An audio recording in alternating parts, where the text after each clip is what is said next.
அமானுஷ்ய இடம்னு இந்திய அரசாலேயே தடை செய்யப்பட்ட இடம் ஒண்ணு இந்தியால இருக்கு. இந்தியா அதோட நீண்ட வரலாற்றால உலகம் முழுசும் புகழ்பெற்ற நாடா இருக்கு. இந்தியாவோட வரலாறு எவ்வளவு பெருசோ அதே அளவுக்கு அதுல நிறைஞ்சிருக்கிற மர்மங்களும் அதிகமா இருக்கு. இந்தியாவோட பல இடங்கள்ல இப்ப அகழ்வாராய்ச்சி நடந்துட்டு வருது. கிட்டத்தட்ட ஒவ்வொரு ஆராய்ச்சியும் ஒவ்வொரு மர்மத்தை வெளிக்கொண்டு வந்துட்டு தான் இருக்கு. இந்த நிலையில நூற்றுக்கணக்கான ஆண்டுகளுக்கு முன்னாடி ராஜஸ்தானோட அரச நகரமா இருந்த இடத்துல நடத்தப்பட்ட ஆராய்ச்சி ஒண்ணு எல்லாரையும் குழப்பமடைய வச்சிருக்கு. அமானுஷ்ய சக்திகளால் சூழப்பட்டிருக்கிற உலகின் மிகவும் பயங்கரமான ஒரு இடத்தை பத்தி தான் இந்த வீடியோல பார்க்க போறோம். ராஜஸ்தான்ல இருக்கிற சரிஸ்கா காட்டோட எல்லையில பங்கர் நகரம் அமைஞ்சிருக்கு. இந்த நகரத்தை சுற்றி வெளிவர பேய் கதைகள் தான் ஏராளமான சுற்றுலா பயணிகள் இங்க இருக்குது. 1613ஆம் ஆண்டு கட்டப்பட்ட பங்கர் கோட்டைக்குள் வரலாற்று இடிபாடுகளுக்கு புகழ்பெற்ற இந்த நகரம் தான் பங்கர். இது ராஜஸ்தான் மாநிலத்துல ஆழ்வார் மாவட்டத்தின் ராஜ்நகர் நகராட்சியில தான் இருக்கு. சூரிய அஸ்தமனம் மற்றும் சூரிய உதயத்திற்கு இடையில இந்த கோஸ்ட் டவுனுக்குள்ள நுழையிறது சட்டப்பூர்வமா தடை செய்யப்பட்டிருக்கு. இந்தியாவோட ராஜஸ்தான் மாநிலத்துல ஜெய்ப்பூருக்கும் டெல்லிக்கும் இடையில இந்த பங்கர் இருக்கு. 1573ல பகவந்த் தாஸின் ஆட்சியின் போது அவரோட இரண்டாவது மகன் மாதோ சிங்கின் வசிப்பிடமா இந்த கோட்டை நிறுவப்பட்டுச்சு. இந்த மாதோ சிங் தன்னோட தந்தை மற்றும் சகோதரர் கூட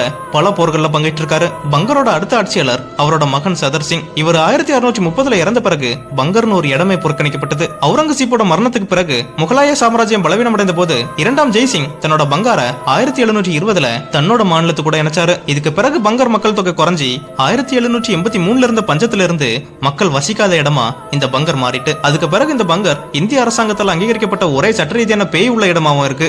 இந்தியாவோட தொல்பொருள் ஆய்வு ஒரு அடையாள அட்டை மூலம் இந்த இடத்தோட வழிமுறைகளை சிறப்பா குறிப்பிட்டிருக்கு.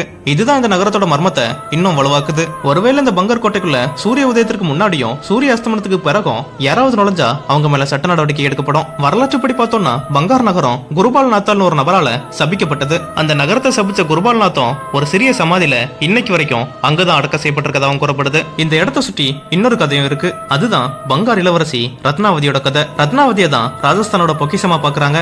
தன்னோட 18ஆம் பிறந்த நாள்ல ரத்னாவதி பிற பிராந்தியங்கள்ல இருந்து திருமண வரங்களை பெற தொடங்கியிருக்காங்க. அந்த பகுதியில தாந்திரிகத்தை நன்கு அறிந்த மந்திரவாதியான சிங்கியா அப்படிங்கிறவன் வாழ்ந்து வந்திருக்கான். அவனுக்கு இளவரசி ரத்னாவதி மேல காதல் இருந்திருக்கு. ஆனா அவனால திருமண வரன் போட்டியில பங்கேற்பது சாத்தியமற்றது அப்படிங்கறத ஏற்கனவே அறிஞ்சிருந்தான். ஒரு நாள் இந்த சிங்கியா இளவரசியின் பணிப்பெண்ண சந்தையில பார்த்திருக்கான். இளவரசிக்கு அந்த பணிப்பெண் வாங்குற எண்ணெயில தன்னோட சூனியத்தை பயன்படுத்திட்டான். அதை தொட்டா இளவரசி தன்னை அவன்கிட்ட ஒப்படைப்பான்னு சிங்கியா நினைச்சிருந்தான். ஆனா அந்த தாந்திரிக எண்ணெயை கண்டுபிடிச்ச இளவரசி அதை தரையில ஊத்தி அவனோட திட்டத்தை முறியடிச்சா. அந்த எண்ணெய் தரையில ஊற்றப்பட்டனால அது ஒரு கற்பாறையா மாறிச்சு. அந்த கற்பாறை சிங்கியாவை நசுக்குச்சு. சிங்கியா இறக்குற நேரத்துல அரண்மனையையும் அதுல வசிச்ச எல்லாரையும் மரணத்தால சபிச்சான். அவன் சபிச்சு இறந்து போன அடுத்த வருஷமே பங்கருக்கும் அஜப்கருக்கும் இடையில ஒரு போர் நடந்துச்சு. அந்த போர்ல இளவரசி ரத்னாவதி கொல்லப்பட்டாங்க. ரத்னாவதி இளவரசி வேற எங்கேயாவது பிறந்திருக்கலாம்னோ சாபத்திற்கு முற்றுப்புள்ளி வைக்க அவள் திரும்பி வருவதற்காக பங்கர் கோட்டையும் பேரரசும் காத்திருக்குதுன்னோ இன்னைக்கு வரைக்கும் அந்த இடத்தோட உள்ளூர்வாசிகள் நம்பிட்டு தான் இருக்காங்க. சிங்கியாவோட ஆன்மாவும் அவனால சபிக்கப்பட்டவர்களோட ஆன்மாவும் இன்னைக்கும் அந்த கோட்டையில தான் சுற்றி வர்றதா அந்த பகுதி மக்கள் நம்புறாங்க. இதனாலதான் இங்க சூரிய உதயத்திற்கு முன்னாடியும் சூரிய அஸ்தமனத்திற்கு பிறகும் எந்த ஒரு மக்களும் உள்ள போக அனுமதிக்கப்படல. மனிதர்கள் மட்டும் இல்ல, கால்நடைகளை கூட சூரிய அஸ்தமனத்திற்கு பிறகு இங்க யாரும் அனுமதிக்கிறது கிடையாது. இந்த இடத்த இந்திய அரசாங்கமே பேய் இருக்கிற இடமா அறிவிச்சிட்டு